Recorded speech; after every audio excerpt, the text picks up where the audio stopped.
75 days after he was killed and on what would have been Ahmaud Arbery's 26th birthday, the father and son suspects faced a judge charged with murder. How the video of the fatal shooting could play into a defense strategy. Workforce crisis, more than 20 million jobs lost last month. The new numbers confirm the racial disparity among those hit the hardest. New developments from the White House today. Vice President Pence's press secretary tests positive for COVID-19 as the vice president appeared maskless. President Trump and the First Lady both barefaced, greeting World War II veterans from a distance today. Saving Vegas, a city that relies on tourism, now scraping to get by. As restrictions ease, will Sin City bounce back? Our tour of the Vegas Strip as you've never seen it before. For more than 1 billion people, the holy month of Ramadan looks and feels a lot different this year. How giving back is helping Muslim communities come together to celebrate. And as we honor mothers this weekend, a special shout out to some truly heroic moms. Good evening, everyone, and thanks so much for joining us. I'm Lindsay Davis. We begin tonight with a bit of good news. Today, New York Governor Andrew Cuomo said for the first time the state is, quote, ahead of the virus. He said in a briefing today, we turned that curve. But despite glimmers of hope like that one, it is not lost on us that the suffering continues both here in New York and across the country in various ways. More than 76,000 Americans have now died from COVID-19, nearly 8,000 just since Monday. And from victims of the virus, we turn to victims of the shutdown. A record 20.5 million jobs were lost in April, and the unemployment rate spiked from 4.4% to nearly 15%. That's the highest number we've seen since World War II. Hardest hit, the leisure and hospitality industries, losing more than 7.5 million jobs, primarily at bars and restaurants. ABC's Eva Pilgrim reports on the millions of Americans now without a check, struggling to put food on the table. They come by the thousands in every corner of the country. Americans out of work and now in need. Somebody trying to help us and get us through this crisis. In just the last month, 20.5 million Americans losing their jobs. Unemployment surging to a rate not seen since the Great Depression. Behind those staggering numbers, millions of Americans on the brink of financial ruin. Frustration mounting for those who still can't get unemployment benefits. I ran out of patience with that. I'm still one of millions. I do understand that, but it's ridiculous. Ed and Melissa Hamlet in Louisiana have been trying to get benefits for over a month. Probably 95% of the time you're calling, you're not getting to speak with anyone at all. Ed is also fighting lung cancer and now worries he won't be able to find a new job. You worked to 28, 30 years to build up to where you can give your family the lifestyle that you're accustomed to now, and it's all just taken away. In Florida, only 40% of people filing for unemployment benefits have seen them. Our Victor Oquendo is in Miami. The line for food here in Miami snakes around this entire parking lot. 1,500 meals being given away to those who need it most. Many here tell me they still haven't received their stimulus checks. So much desperation out there, and Eva Pilgrim joins us now with more. Eva, so often we hear about the numbers, but we don't see the faces or hear their stories. What stood out to you in particular from your conversations? Lindsay, desperation. You said it right. There's so many people that I have talked to recently are desperate. A lot of them telling me they have either run out of money or they will run out of money soon. And almost everyone that I've spoken to says they want to work. They want to go back to work.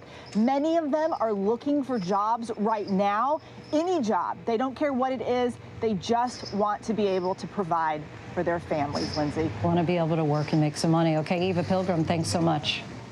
Amid the unemployment crisis, many Americans are out of work or worried that those jobs may never come back. That fear is especially strong in the entertainment capital of the world, Las Vegas. Once bustling streets, hotels, and casinos now sit empty, leaving many wondering what happens next. ABC's Kana Whitworth has more from Las Vegas. It is like a ghost town. It's like if this was a science fiction horror movie. The Las Vegas Strip utterly silent. The famous Bellagio fountains now just standing water. Escalators stopped in place. Chains and padlocks wrapped around the casino doors. They were designed to stay open 24 hours a day. It's kind of shocking. Restaurants, gift shops, markets boarded up.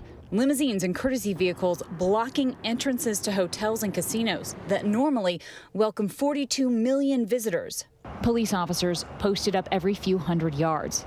And a silence you never would have imagined in the entertainment capital of the world. The city that boasts 6 of the 10 largest hotels worldwide, empty and bleeding money.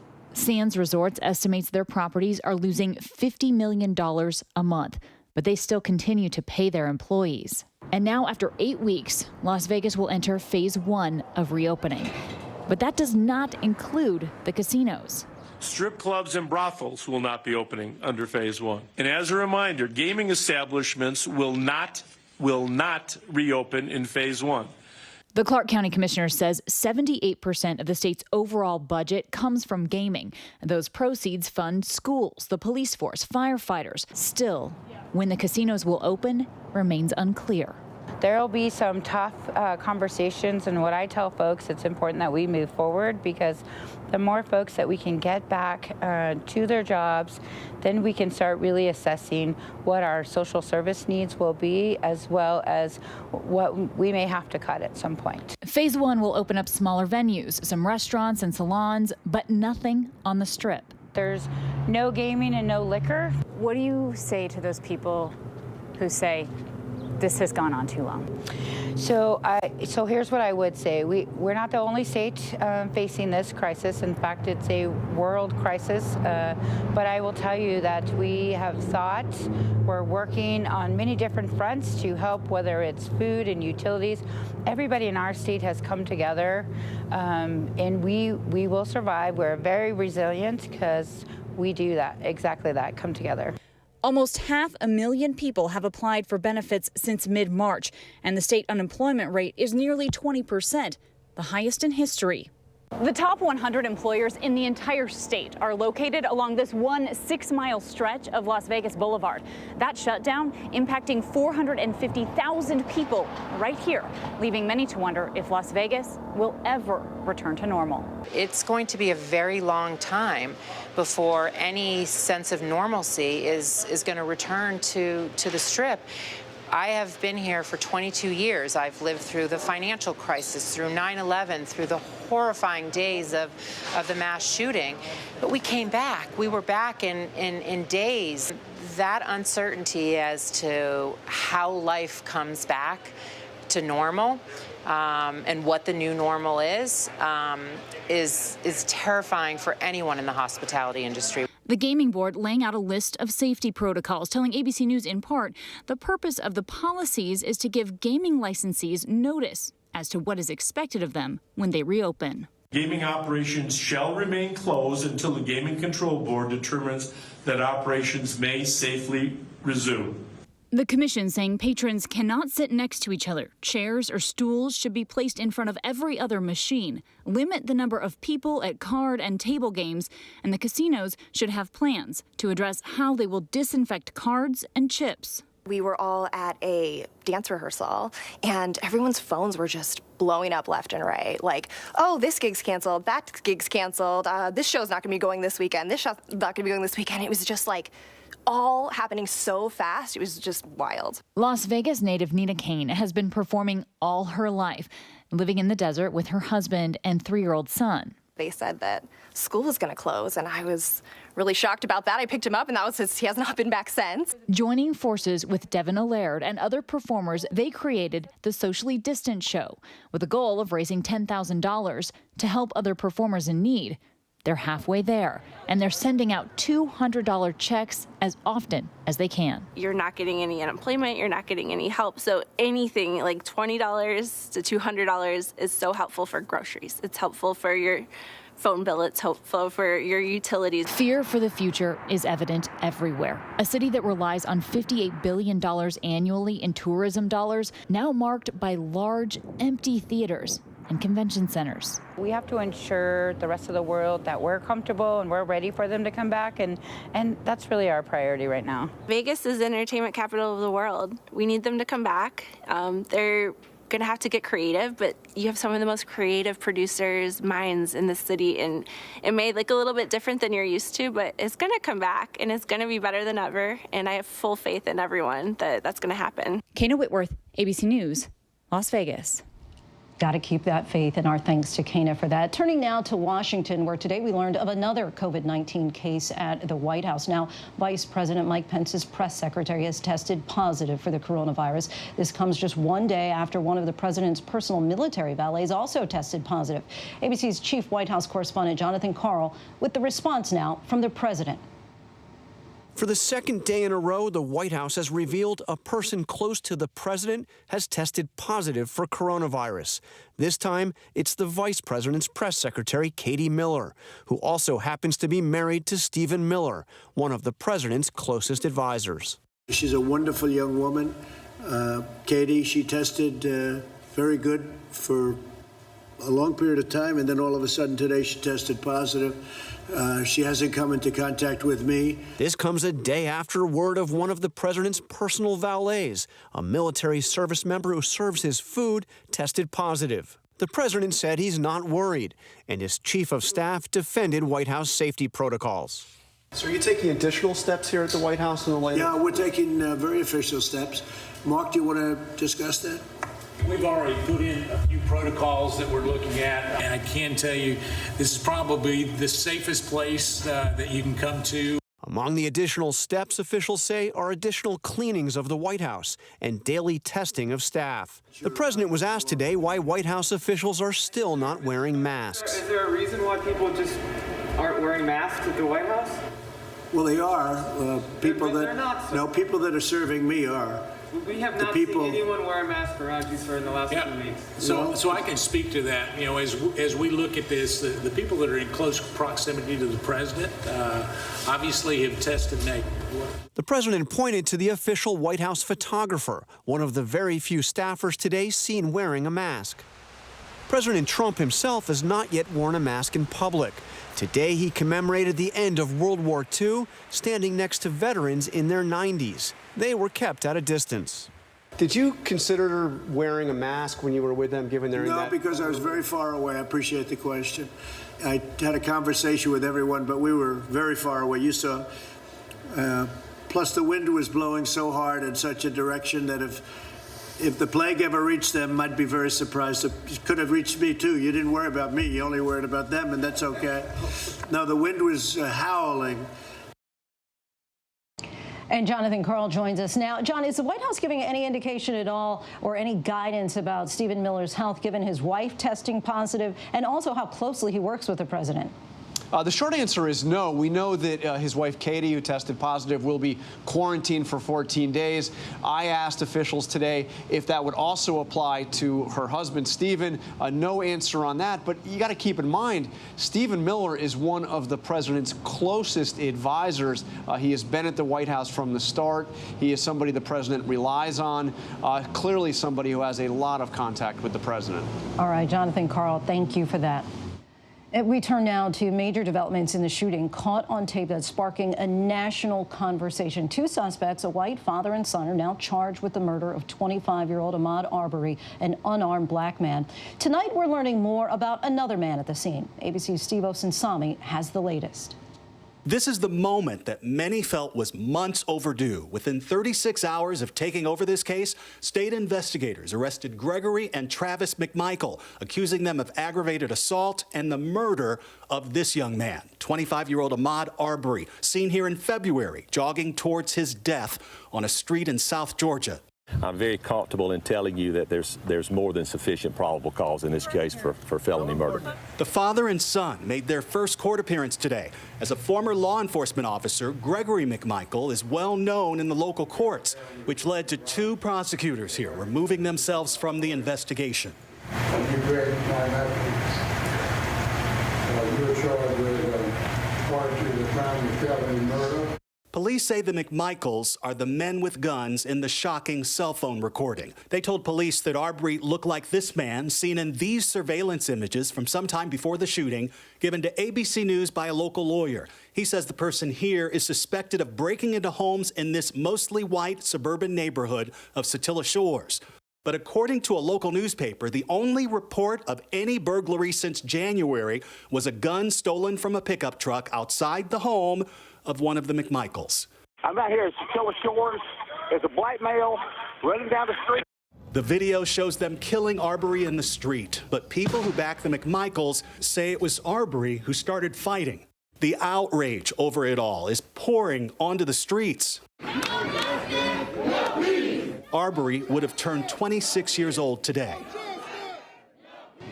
And let's bring in Steve Osensami. Now, Steve, you mentioned that investigators are now looking at the individual who shot the video of the killing. What do we know about that person who was also at the scene?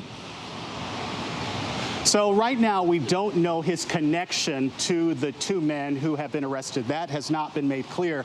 But we are hearing from this man's lawyer who says that his client has already heard rumors that he is about to be arrested by state authorities, and he's not happy about that.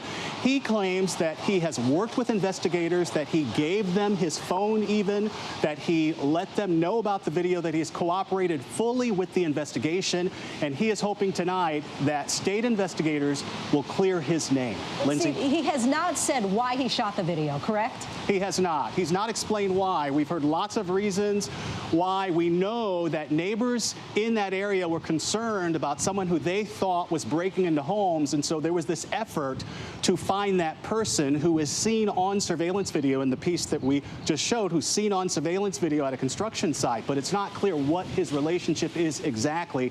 But it is clear, Lindsay, that he is under the microscope of investigators. Steve Osensami, thanks for your reporting again. And now to take a deeper dive into this case, let's bring in two guests. Lee Merritt, an attorney for the Arbery family, and also Lawrence Zimmerman, a defense attorney and president of the Georgia Association of Criminal Defense Lawyers. To be clear, Lawrence is not involved in this case, but is here to offer his perspective. Gentlemen, thanks so much for joining us. Thanks for having me. Lee, let's start with you. When you see this cell phone video, what's your take on what we're seeing, on what's happening, and is there any doubt in your mind that this was murder?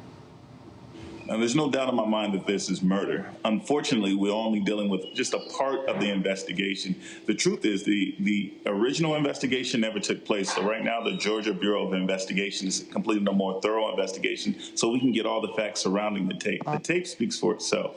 There was an ambush waiting for Ahmaud Arbery as he ran down the street, and there's another person with a gun behind him, trapping him at all his exits. And he had no other choice but to engage the men with guns in front of him. And Lawrence, curious to get your response. You heard Lee just there say that the video speaks for itself. You haven't spoken to any of the parties in this case, but looking at this exact same video, do you see a murder taking place? I don't know enough about the case. I haven't investigated it. I haven't spoken to one witness, and I don't know what happened before, during, or after. There's digital evidence that could be uncovered. There may be other witnesses. There's a presumption of innocence for any person charged with any crime in the United States, and I start with that. I understand and I agree there's absolutely racial injustice and racial inequality in our criminal justice system, but everybody is presumed innocent. But what I guess I'm just really trying to understand here is there is an exception, right? You can't use stand your ground if you initially provoked the use of force.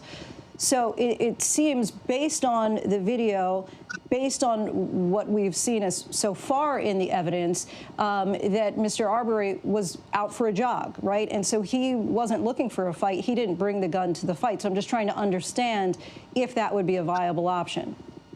Well, what I'm trying to understand is if he was out for a jog. I don't know if he was or wasn't. He may have been, or the defense may find he wasn't out for a jog, and the McMichaels may have proof that disproves what that there's a jogging going on. I don't know. What I'm telling you is if they had the lawful right to make a citizen's arrest, they weren't using force, and then Mr. Arbery decided that he wasn't compliant and became aggressive with them and tried to grab the gun and pointed on them, then they could claim justification self-defense. Lee, I want to bring you in here. Do you think that stand your ground or citizen's arrest are viable options here? No, I don't think either defense is viable, and it's important. I agree with my colleague that we can't fill in the gaps for the things that we don't know yet. Obviously, I've actually spoken to a lot more witnesses. I've read all the police reports, and so I know what's going on. But if we constrain our analysis just to what we see in that video, what we see in that video alone is a man outside of his car with a shotgun as Ahmaud approaches. And you can go ahead and zoom in on that picture. The driver's side door is already open, and the man is already outside of the car with the shotgun. And we know that Ahmaud is jogging with a steady gait toward him. Behind him is the man with the camera, but you can also hear him cock a gun in the background. So this is one of the assailants as well. So you have a man with a gun in front of him and a man with a gun behind him. He is not the aggressor. He is a pure victim. He's being led into a trap in which he's eventually killed. So no, you can't avail yourself of self-defense when, again, you create this.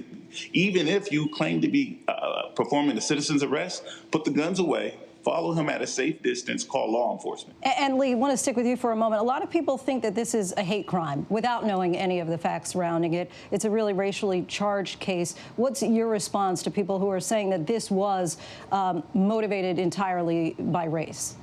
So I don't know that a hate crime needs to be motivated entirely by race. These men could have believed they were protecting their community, but assumed that all black people are criminal elements, and decided to target this young man and unreasonably criminalize him because of his blackness alone. That, in my opinion, is a hate crime, and I think that under the law is a hate crime. Unfortunately, Georgia doesn't have a hate crime statute. And Lawrence, from what we do know, do you think that prosecutors were wrong to wait so long? We're talking about more than 2 months to arrest and charge the McMichaels, especially when it seems like it happened only after this national outcry took place? Well, certainly I understand the outcry because most people who are arrested immediately aren't given the benefit of waiting. But maybe because of the close nature and everyone knew all the players involved, they wanted to bring it potentially to a grand jury and let 23 people in the community make a decision because maybe they thought it was a close call and maybe they wanted someone else to make that hard decision for them. And I gotta say this, listen, I am not morally condoning what happened. You're asking me whether there's a legal defense, and there may be a legal defense. And you know, we have to look at that. And I'll say this, I think the fact that someone recorded it actually may help the defense, because why would they record an intentional act of murdering somebody? Right, that is a good question, and especially it seems like potentially it was leaked to offer a defense. So I guess that was what I was wondering. When you're looking at the video, do you see how the video itself, just what you see in the video, might bolster the defense's claim? It appears someone's videoing it, and obviously it's hard for me to tell whether someone's jogging or who's waiting for who. I've read a lot of different pieces. I haven't read what Lee's read. I mean, I could see a defense being formed, but I could also see what Lee's saying. I could see that problem also, but I can't look at it just through the lens of the video. I got to look at all pieces. I've been doing this 22 years. I've had cases look terrible, and then I dig into it, and it's not what they appear even on video. Yeah, understood. You can build a defense. Have you heard from the family at all on their reaction to the arrests? The family was really relieved that this arrest took place, but again, they were almost immediately turned to, well, are these men going to be immediately set free on bond, which they were denied, or are they actually going to be convicted? Okay, gentlemen, thanks so much for your time. We appreciate it. And when we come back, as states reopen, business owners face a stark decision: stay closed or try to find a way to reopen. Plus, celebrating Ramadan in the age of COVID-19, how Muslims around the world are connecting and giving back during the holy month of fasting. And my mom is a hero. Kids across the country tell us why they're so grateful for their moms who are working on the front lines of this pandemic. Stay with us.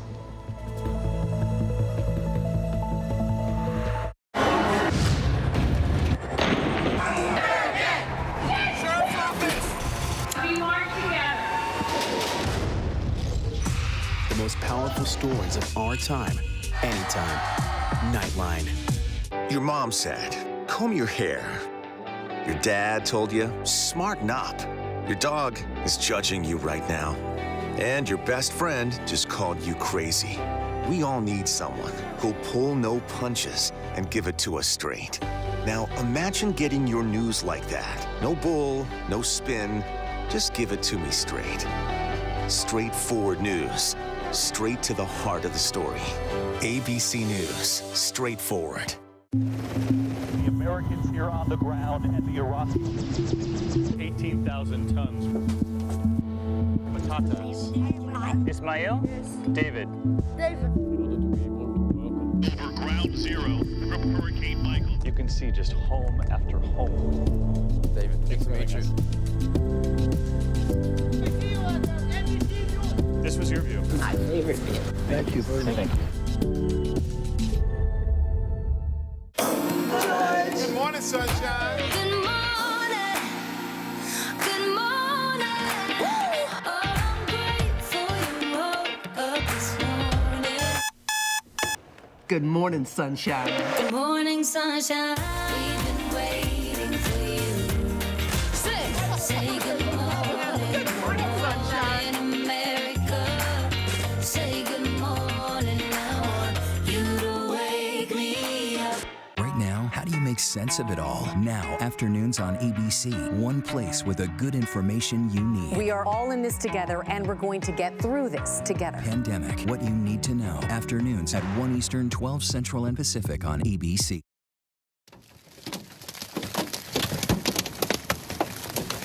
Yeah, you hear that, right? That's the sound of golf ball-sized hail raining down on North Texas as severe thunderstorms swept into Oklahoma yesterday. Fortunately, the region is expected to have much better weather this weekend, just in time for Mother's Day.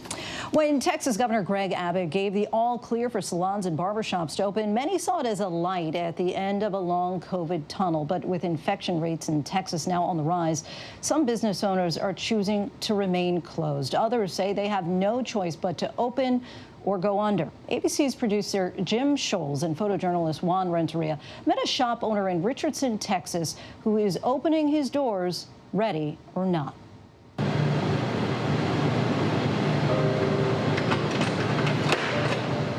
This place has been empty for 2 months, almost 2 months. I've never seen the barbershop this empty ever in my life, and I never thought it would. I actually thought nothing that can stop my business until this virus came out, and it wiped everything out. Like the whole dream of me owning a barbershop, of me trying to progress, it went downhill in a matter of one incident and one day. I'll get this one. Business 3 months ago was extremely good. It was we were overwhelmed. It was extremely busy. And after the pandemic happened, our sales went from what was once 100% to 50%. And now it almost seems like we got to start all over again. I'm excited, but I'm still second guessing, our governor's decision to open up, but I'm really doing it for the barbers and the employees that are ready to make money.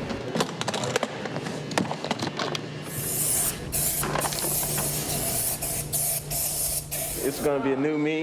It's kind of like marking the end of this COVID time, and so hopefully everything gets better, so yeah. Oh, I feel amazing. I feel like it's like a breath of fresh air, as if I went to Hawaii or somewhere and came back and felt like a new person. Yeah, this morning we're pretty booked. As soon as I opened up the scheduling books, there were some barbers that booked up within the first hour. I mean, I've never seen anything like that either. But for the most part, every single barber here we're pretty booked for the day, pretty busy. Just kind of tapering up the sides and the back, just kind of keeping them clean, making them look neat in between cuts until it grows out. Oh, he did amazing. Looks fantastic. We're gonna be open regular schedule like we always have from 9 to 7. Really, I'm just trying to figure out how everything's gonna work out. I mean, if it's gonna be slow, if it's gonna be busy. I'm trying to figure out the hours. But yeah, for tomorrow, we're opening up a regular time from 9 to 7. I feel like there is a light at the end of every tunnel. So no matter how dark, these days might be, or how dark they might get, I feel like there's always something to look forward to. There's always a light at the end of every tunnel. Yeah, I appreciate you, bro. Take it easy, man. What are we gonna do? Just stay home every single day until they find a vaccine? I mean, we have to open up. All right, boy. Our thanks to Juan and Jim for that. And up next, so many cases of COVID-19 have been linked to meat packing plants, causing major problems with the nation's food supply. We look at a small town in the middle of the country that houses one of these plants and its fight to stay open. Plus, striking images of protests against quarantine restrictions. But while this vocal minority is certainly visible, the numbers show most Americans feel differently. But first, our tweet of the day. Allen Iverson schooling us all on social distancing.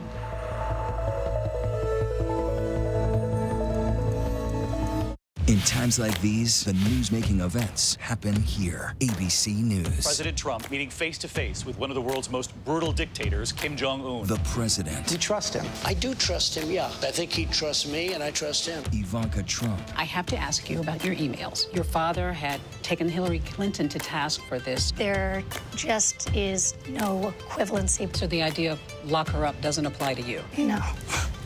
Comey. How strange is it for you to sit here and compare the president to a mob boss? Very strange. Michelle Obama. What do you wish you could tell your pre-White House self? Whew. Melania Trump. Do you think there's still people there that he can't trust? Yes. Still working now? Yes. Michael Cohen. So he's still lying? Yes. It's a big statement.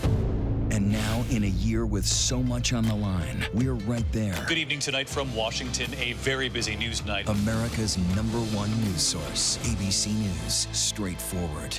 We all need someone who'll pull no punches and give it to us straight. No bull, no spin.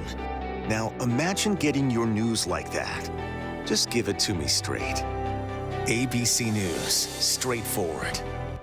Another week in America, a country facing a new test now. The Wuhan airport, almost no one here. The last flight out of Rome. This is the nursing home just outside Seattle. Dozens of people were just rushed off this cruise ship. This is ground zero. It is shut down. Another ambulance just pulled out. Now they're headed to the hospital. Time is of the essence. You can see the ship behind me. This is the first time tests have been done here. Morning, afternoon, evening, late night, 24/7. ABC News, there for you. What's the most innovative daily news podcast out there to listen to every day? Well, the Edward R. Murrow Awards say it's Start Here, the daily news podcast from ABC News. Even the New York Times calls us a top news podcast worth listening to. Start Here, free on Apple Podcasts. Welcome back. The country is certainly at a crossroads in the midst of this balancing act of juggling lives versus livelihoods. We take a look at public opinion on these critical questions by the numbers. 39 states have begun easing stay-at-home restrictions, while 11 states remain under lockdown. But most Americans, 64%, say opening the country now is not worth it because it will mean more lives being lost. That's according to an ABC News Ipsos poll published today. There is a vast political divide on this issue. 92% of Democrats say opening the country at this time is not worth it, while only 35% of Republicans say the same, according to that poll. It also found a gender divide, with 72% of women saying it's not worth it to reopen versus 54% of men. And while many pin their hopes on the vaccine research now underway, 25% said they were not likely to get vaccinated even if a safe and effective vaccine for the coronavirus was developed, according to that same poll. And when we come back, a closer look at one small town in Nebraska grappling with a spike in new cases of COVID-19 at a meatpacking plant. Plus, how Muslims are celebrating Islam's holiest month in the age of social distancing. But first, here are some of the trending headlines on abcnews.com.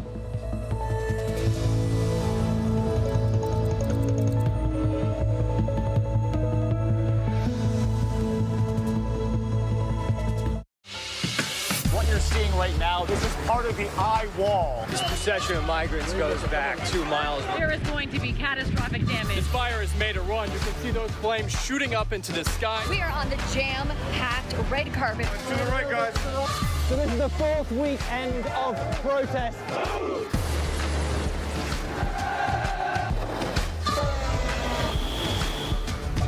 Watch ABC News on location for Facebook Watch. What's the most innovative daily news podcast out there to listen to every day? Well, the Edward R. Murrow Awards say it's Start Here, the daily news podcast from ABC News. Even the New York Times calls us a top news podcast worth listening to. So if you like getting behind the biggest news stories of the day, inside all the details, the backstory, and what will happen next, then listen to Start Here, the daily news podcast from ABC News. It's like no other news podcast out there. Even the critics agree. Listen free on Apple Podcasts. This is what being live is all about. This is ABC News Live, the 24/7 streaming news source from ABC News. Breaking news, live events, streaming nonstop. Original breakthrough storytelling from ABC News, National Geographic, ESPN, and it's all designed differently for you to stream straight to any screen whenever you want. ABC News Live. Streaming everywhere, right to you. ABC News Live. It's that easy to go there. The Americans here on the ground and the Iraqis, 18,000 tons. Patatas. Ismail? David. Over ground zero from Hurricane Michael. You can see just home after home. David, nice to meet you.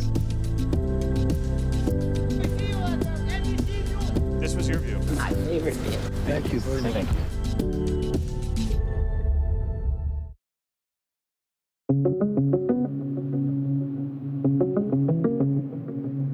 The jobless rate for the month of April in the U.S. is spiking amid the coronavirus outbreak, reaching 14.7%.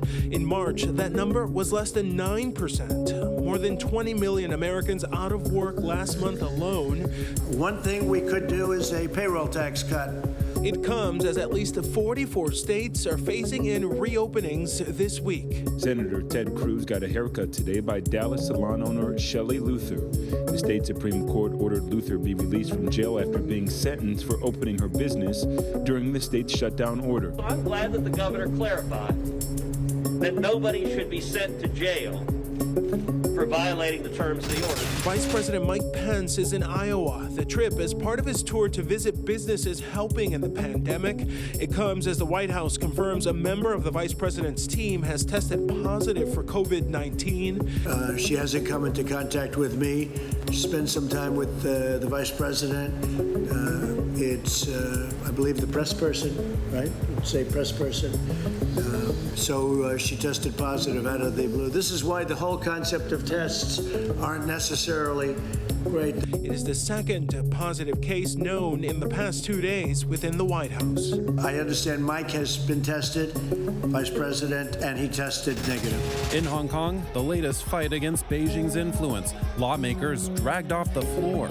Scuffles erupting, lawmakers ejected, and one person taken out on a stretcher after pro-China politicians attempted to end a 6-month-long impasse. Pro-democracy legislators say they're distorting the system.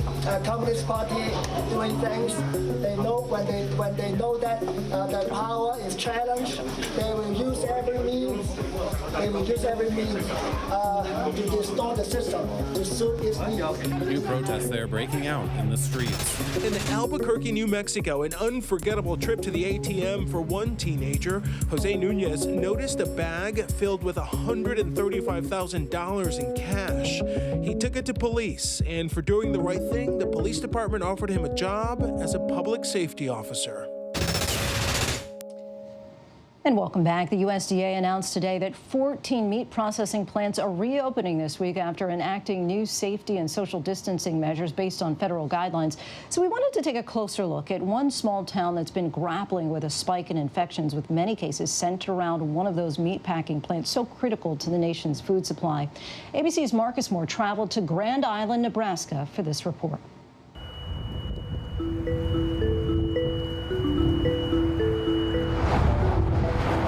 Grand Island, a town surrounded by the unmistakable farmlands that blanket much of Nebraska. Agriculture and manufacturing are the lifeblood of the area's economy. But while this region's population is dwarfed by its neighbors in Omaha and Lincoln, Grand Island has seen one of the highest per capita rates of infection of COVID-19 in the country. That's according to an analysis by the Omaha World Herald, a town of just 51,000 with over 1,200 COVID-19 cases. And many of those cases tied directly to meatpacking facilities like this one. When you put 3,600 or 4,000 people in one plant to process poultry, pork, or beef, these people work in very close quarters, and it's just not possible to do a lot of social distancing. Meatpacking plants account for some of the largest outbreaks across the U.S. Grand Island's mayor says the reason is clear. And it's because these people who work in these plants are considered essential, critical employees for America's food supply, so they must go to work. And that increases the risk for them. It increases the risk for the cities where they live. Beef and pork processing giant JBS is the largest employer here. An outbreak linked to the facility led to more than 200 cases of COVID-19. Those essential workers, just some of the nearly 5,000 testing positive for coronavirus at meatpacking plants around the country. And that's caused more than 100 plants to close in at least 19 states, wreaking havoc on the meat supply. Tyson Foods this week saying U.S. pork processing capacity is down 50%. Plant operators have worked urgently to get the production lines back up and running after taking new safety and social distancing measures, including this one in South Dakota, where more than 850 workers were infected. And company officials are trying to allay any concerns among employees who may fear returning to work. Officials here at JBS and union representatives say employees who feel unsafe or uncomfortable with the COVID-19 situation can stay home without fear of being punished or fired from their jobs. Tyson Foods telling its workers the same. If you don't feel comfortable and you don't want to come back to work, just call in and say, hey, I don't feel comfortable. I got a family member I'm taking care of or whatever. And they're like, see you when it's over. You don't get no attendance point. You don't get fired. Your job will be waiting for you when you get back. As many do return, they are faced with a new normal, the race to stop the spread of the virus. They had tables in the cafeteria where they have plexiglass barriers up to the right of you, to the left of you, across from you, take you out to their mobile office in the parking lot, and rescreening you, test you, ask you questions. And if you're showing symptoms or signs, you're not allowed in the plant. You go out in quarantine. And as the work to recover goes on, Grand Island city leaders are employing the federal government for assistance, especially on increased testing. Because if people are ordered to remain in a food processing plant at the request of the federal government, then I expect the federal government to step up. And I'm hopeful the federal government will. An unlikely community hit hard by the pandemic, trying to mobilize to meet the critical food needs of a nation in crisis. Marcus Moore for ABC News Live in Grand Island, Nebraska. Our thanks to Marcus for that report. Now to the drug Remdesivir and the hard truth of supply and demand. The sought-after drug approved by the FDA for emergency use in severe COVID cases is in short supply and demand is through the roof. The federal government is in charge of distribution, but are the shipments going where they're needed most? Our Matt Gutman has more. David Thiel's father has been hospitalized for 3 weeks now fighting COVID-19. If it's a matter of life and death, that's what we're all about, just making sure he has a fighting chance, because that's what he wanted. And for nearly a week, his doctor has been scrambling to get him Remdesivir, the first and only drug approved to treat COVID. He is the sickest patient in our hospital. And so what you're saying is not only are you unable to secure the drug for him, you don't even know how to get on a list to get the drug for your patient. That's correct. Tonight, a week after the FDA authorized the emergency use of Remdesivir after a study suggested the drug can help patients recover faster, doctors across the country slamming the federal rollout of a critical drug they say is not only scarce, but also not getting to the hospitals that need it most. It's very concerning, and it really is in the midst of an epidemic. You wish we would have the drug available. Tonight, the administration saying Gilead promised more than 600,000 doses, but that they're being sent in batches. The government shipped and delivered more than 32,000 doses of Remdesivir to hospitals in 7 states. That's only enough for about 3,000 patients. At least 15 more states were expected to receive doses by today. Following the backlash over the rollout, the White House tonight announcing Dr. Deborah Birx will assist the HHS with distribution. She's the person who's constantly reviewing the numbers, constantly reviewing the data. And Matt Gutman joins us now. Matt, we've heard Dr. Anthony Fauci say that this drug is very promising. Clinical trials are underway testing its effectiveness, but the supply is so small compared to the demand. Is there any way that that can change? Are there more Angel stockpiles lying around? Unclear how many Angel stockpiles there are lying around. We do know that the federal government has so far disseminated about 32,000 doses. That's about enough for 3,000 patients. They say that 600,000+ are on the way, and Gilead has said it's got about 1.5 million in the pipeline. So that is good news and should probably be enough. But the biggest question from doctors that we're talking to is who gets it and when. And they're saying that the administration and the feds right now are not being transparent enough, and A, how to get on a list to get it, and B, who's going to get it to begin with. Right, Lindsay? who's going to get it? Such a critical question. Okay, Matt Gutman, thanks for that.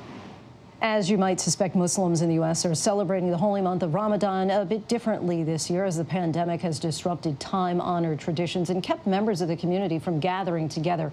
But as they continue their month of fasting and reflection, many Muslims are still finding a way to connect in an age of social distancing and to give back to those in need. ABC's Zareen Shah has the story. For almost a quarter of the world's population, the sacred month of Ramadan looks dramatically different. God tells us in our Quran that life is not meant to be easy. It's meant to be a test. Prayer space at this Los Angeles mosque, now a room for packing food. This place is now empty.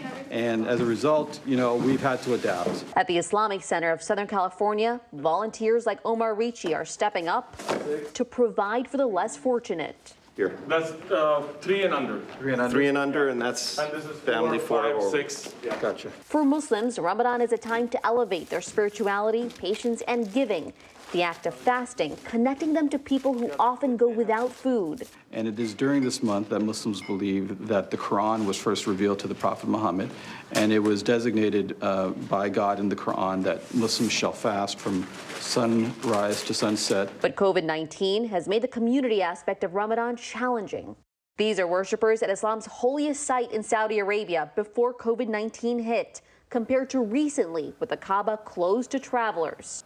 And breaking a long day's fast with the community, also gone. Sunsets at 7:34, so we're going to go inside and get the table ready to break our fast. Volunteer Iqbal Hassan now only sits with close family to eat during the dinner known as iftar. Okay. Bismillahirrahmanirrahim. Oh Allah, we fast for you. We believe in you. But even though people have to celebrate apart, technology is bringing those of faith together virtually. The Muslim-Jewish organization Newground held prayers and fundraised via Facebook. It's especially meaningful when the world is telling us to isolate and distance ourselves from one another. And these Muslims broke their fast together through a program called Remote Iftar. What did you guys have? I had, if you guys know what palak paneer is, like the spinach, all that stuff. So I had that. Muslims from 35 countries signed up to celebrate virtually. Community is prominent and a profound way of celebrating and making sure that we're keeping each other accountable. Indiana Congressman Andre Carson, one of 3 Muslim representatives, says his community and his own family have had to confront major life changes this Ramadan. To fast with other Muslims, it does mean a lot. And I think it makes it that much more stressful, given the stressors associated with loss of jobs, loss of loved ones. I lost a cousin recently due to COVID. He says losing family during the quarantine while going through the challenges of fasting have made him a better representative. For me, it's really important to really think about the less fortunate. And it has highlighted it even more so during these times, and kind of having a sense of gratitude. Even though so much has changed, Ramadan's purpose of gratitude and of giving back remains the focus. These Muslims in Maryland are using the current crisis to turn their mosque into a Red Cross blood drive for the growing number of hospital patients. This is the time where I believe faith is needed. It's in some respects, faith is easy to have when times are good. It's when times that are difficult or bad, that's when you get to practice faith. Omar Ricci's group in LA now safely hand-delivering food to some of the hardest hit by the coronavirus and many others in need This for you. You're gonna make me cry happy tears. Like Paula Nisa Musina Robinson. We're all a part of this one. We're in it together. Robinson says the best part of her delivery was the human interaction. This right here and meeting Erica. Proving that even though some Ramadan traditions are different during this pandemic, the acts of faith still powerful. And Zareen Shah joins us now outside the Islamic Center in Los Angeles. Zareen, it was certainly great to see those acts of charity there. But many religious institutions are certainly feeling the strain of COVID-19. How are mosques dealing financially with the pandemic? Yeah, that's right, Lindsay. Many mosquegoers spend their holy month helping each other, but this mosque itself, they are struggling. So if this pandemic goes on for more than a year, they may not survive. They usually raised an entire quarter of a year's fundraising in just 1 month. And the end of Ramadan is still about 2 weeks away. How will many Muslims celebrate in this age of social distancing? Yeah, Lindsay, so many Muslims, they celebrate in these big in-person gatherings, these big festivities. Of course, this year, that is not going to happen, at least not in the same way. Now, they brainstorm maybe having people 6 feet apart, having those prayer rugs 6 feet apart, but that's going to be really challenging. So they're trying to think of creative ways in order to bring that whole community back together. Lindsay? Zareen Shah, thanks so much for your reporting. Still ahead on ABC News Live, a salute to the hero moms fighting on the front lines of COVID from those they love the most. Plus, the sky-high tribute to the heroes who changed history forever. Right now, how do you make sense of it all? Now, afternoons on ABC, one place with the good information you need. We are all in this together, and we're going to get through this together. Pandemic, what you need to know. Afternoons at 1 Eastern, 12 Central and Pacific on ABC. Friday nights, 9, 8 Central. True crime, cinematic, real-life drama, stunning, the unthinkable. Follow the clues. The Hunt. True crime, 2020. Friday nights, 9, 8 Central on ABC. The world may feel out of your control, but your happiness doesn't have to be. Learn the secrets to happiness. Listen to the 10% Happier podcast, free on Apple Podcasts. ABC News honored winner of 4 Edward R. Murrow Awards, including the most prestigious honor, Overall Excellence in Television. ABC News, America's #1 news choice. This is what being live is all about. This is ABC News Live, the 24/7 streaming news source from ABC News. Breaking news, live events, streaming nonstop.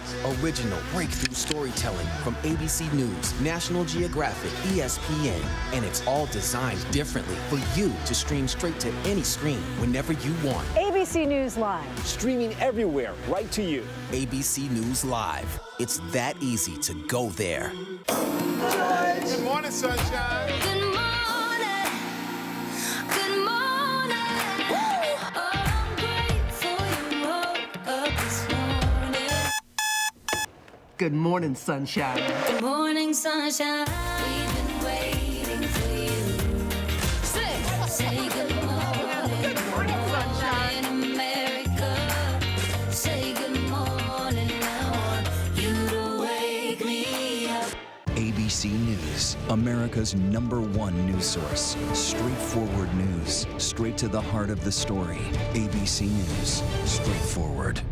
Another week in America, a country facing a new test now. The Wuhan airport, almost no one here. The last flight out of Rome. This is the nursing home just outside Seattle. Dozens of people were just rushed off this cruise ship. This is ground zero. It is shut down. Another ambulance just pulled out. Now they're headed to the hospital. Time is of the essence. You can see the ship behind me. This is the first time tests have been done here. Morning, afternoon, evening, late night, 24/7. ABC News, there for you. I just have chills. I will never get that picture out of my head. A pregnant 42-year-old woman gunned down. She is the girlfriend of a former Chicago Bear. An '85 Super Bowl Bear. Sean Gale. This was an execution. This is Sean Gale. She's dead. When you hit the gun, did you hide it real well? Now, finally, the Jailhouse Interview, the new 2020 event, tonight at 9, 8 Central on ABC.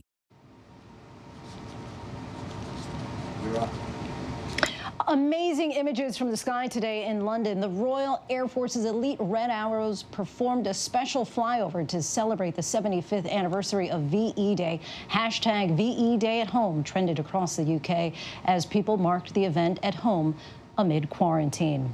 And a surprise tonight for frontline workers in hard-hit New York. Take a look at the moment. This is the moment that staff at Elmhurst Hospital found out that they're all being surprised with a free vacation. You get a vacation and you get a vacation. Hyatt and American Airlines teamed up for the effort, and it includes the entire staff who helped keep the hospital up and running through the thick of COVID. They deserve that and then some. And with coronavirus changing just about every facet of life, this Mother's Day seems even more important than ever to reach out and show moms some love. Tonight, a group of children with some very special moms did just that. Take a listen. My mom is a pediatric ICU doctor at Cedars-Sinai. My mom is a nurse midwife. My mom is an ER doctor. Our mom is a physician assistant on labor and delivery. My mom is a nurse. And mom is a hero. No matter what their official job title outside of the home, hero is something we heard a lot from children across the country as they describe their moms who all work in a hospital. I think my mom is a real hero because after she was sick with COVID-19, she went back to work at a hospital to help others. My mom is a hero because she's like a soldier fighting against COVID-19. She makes no complaints when she has to work with a lot of COVID-19. My mom is a hero to me because she is strong, caring, loving, helpful, amazing, hardworking, and persistent. I think she's a hero because she worked all day and night to keep everyone safe.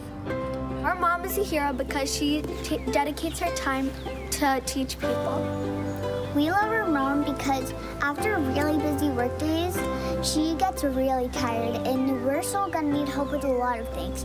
And no matter how tired she is, she still helps us. Heroic, helpful, and also courageous. She goes to work in these times, even when she knows she could get the coronavirus. She's working hard so we can see our friends and family again. She works very hard to make people feel better. My mom is risking her life to save other people's lives. And while these frontline moms are busy saving lives, the lives they created are grateful. 5-year-old Nate with the spiky hair listed that specifically as reason enough to love his mommy. Because she made me alive. And 4-year-old Chloe had some special reasons for loving her mommy, too. She helped more people than helped me, and she cooked some shrimp and some meat and everything. 6-year-old Riley already wears her own scrubs and speaks on behalf of her baby brother. I love my mommy because she takes care of me and my brother. Also, I love my mommy because she does fun activities with us.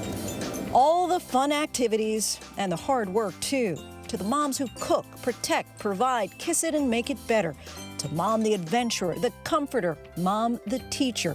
A collective thank you and moment of appreciation. I love my mom because she's put up with me for the last 16 years and always supported me through thick and thin. She just shows me how to be a strong, independent woman every single day, and she always handles every task. I love her and I'm very grateful for everything that she's done for me. I love my mom because she helped me get through tough times, and she helped me gain the smarts I have today. Happy Mother's Day, and I will always love you no matter what. On Mother's Day, I want to tell my mom that you care about me a lot and you're the GOAT of moms, which means that she's the greatest of all time. Happy Mother's Day, Mommy, and I love you, Mommy. Thank you for all you've done for us. Happy Mother's Day to our mom and all the other moms. We're praying for you and all the other frontline workers. And we need all of you to be safe out there. Thumbs up, Mom. We want to say to our mom for Mother's Day that we love her a lot. And we know that she helps a lot of people. Happy Mother's Day! I don't do cartwheels. Someone who might do cartwheels, the mom of these 3 boys. Happy Mother's Day. You're the best mom in the world. I love you so much. I basically love everything about her. Why do you love your mom? Because she loves me. Perhaps all their gratitude is best summed up in a song. What I want to say to you is that I love you very, very much, and you mean the world to this. And on this special Mother's Day, I would like to sing you a song. You raised me up so I could walk on mountains. You raised me up to walk on stormy seas. I am strong when I am on your shoulders. Raise me up to more than I could be. Love that musical tribute to all of the GOAT mothers out there. And our thanks to Ochsner Health, Cedars-Sinai, Indiana University Health, and New York City Health and Hospitals for highlighting some of their wonderful moms on the front lines this Mother's Day. Before we go tonight, the image of the day. In Italy, COVID can't stop love. These are newlyweds in Milan leaving the registry office moments after saying I do. The registry office reopened today for the first time in months after the long shutdown there. Donning masks, the marriage registry offices opened up and couples tied the knot. Congratulations to them. And that is our show for this hour. Be sure to stay tuned to ABC News Live for more context and analysis of the day's top stories. I'm Lindsay Davis. Thanks so much for streaming with us, and happy Mother's Day.